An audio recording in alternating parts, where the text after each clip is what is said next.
Hi.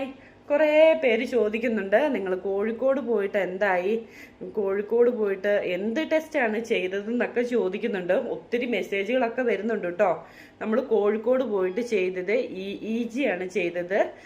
Video E G ആണ് കേട്ടോ ചെയ്തത്. കുഞ്ഞിന് ഫിറ്റ്സ് എങ്ങാനും ഉണ്ടോ എന്ന് അറിയാൻ വേണ്ടിയിട്ട്. നമുക്ക് ആ റിസൾട്ട് കിട്ടിയിട്ടില്ല. ആ റിസൾട്ട് കിട്ടണമെങ്കിൽ 2 ആഴ്ചയാകും എന്നാണ് അവർ പറഞ്ഞത്. എന്നിട്ട് നമ്മൾ നമ്മുടെ വേണ്ടപ്പെട്ട ഒരാളെ വിട്ട് അവിടെ പോയി നോക്കിയപ്പോൾ റിസൾട്ട് ആയിട്ടില്ല.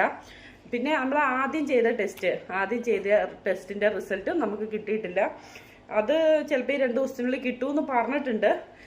അപ്പം എന്ത് റിസൾട്ട് ആണേലും എന്ത് കാര്യമാണേലും ആദൂട്ടിയുടെ അത് കിട്ടിക്കഴിയുമ്പം ഞാൻ നെഗറ്റീവ് ആണേലും പോസിറ്റീവ് ആണേലും നിങ്ങളോട് പറയും. കാരണം എന്താണെന്ന് വെച്ചിട്ടുണ്ടെങ്കിൽ ആദൂട്ടിക്ക് വേണ്ടിയിട്ട് അതുപോലെ പ്രാർത്ഥിച്ചിരിക്കുന്ന കുറേ പേരുണ്ട്. എന്തായാലും നമ്മുടെ കയ്യിൽ റിസൾട്ട് ഒന്നും കിട്ടിയിട്ടില്ല കേട്ടോ. അതാണ് ഞാൻ പിന്നെ അതിനെക്കുറിച്ചൊന്നും പറയാതിരുന്നത്. പിന്നെ അന്ന് കുഞ്ഞിനെയും കൊണ്ട് പോയപ്പം എനിക്കുണ്ടായ അനുഭവമൊക്കെ ഉണ്ട്. ഞാൻ വീഡിയോ ഒക്കെ എടുത്തു വെച്ചിട്ടുണ്ട്. അപ്പോൾ അതെന്തായാലും ഞാൻ 2 ദിവസം കഴിയുമ്പോൾ വീഡിയോ ആയിട്ട് ഇടാം. എന്തായാലും നമുക്ക് കുഞ്ഞിൻ്റെ ഒരു റിസൾട്ടും കിട്ടിയിട്ടില്ല.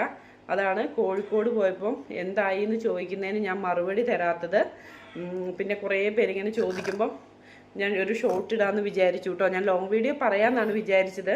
പക്ഷെ അത്രയും കാത്തിരിക്കാനുള്ള ക്ഷമ കുറേ പേർക്കില്ല കേട്ടോ. ആദൂട്ടീൻ്റെ കാര്യത്തിൽ അവർക്കെല്ലാം ടെൻഷനാണ്.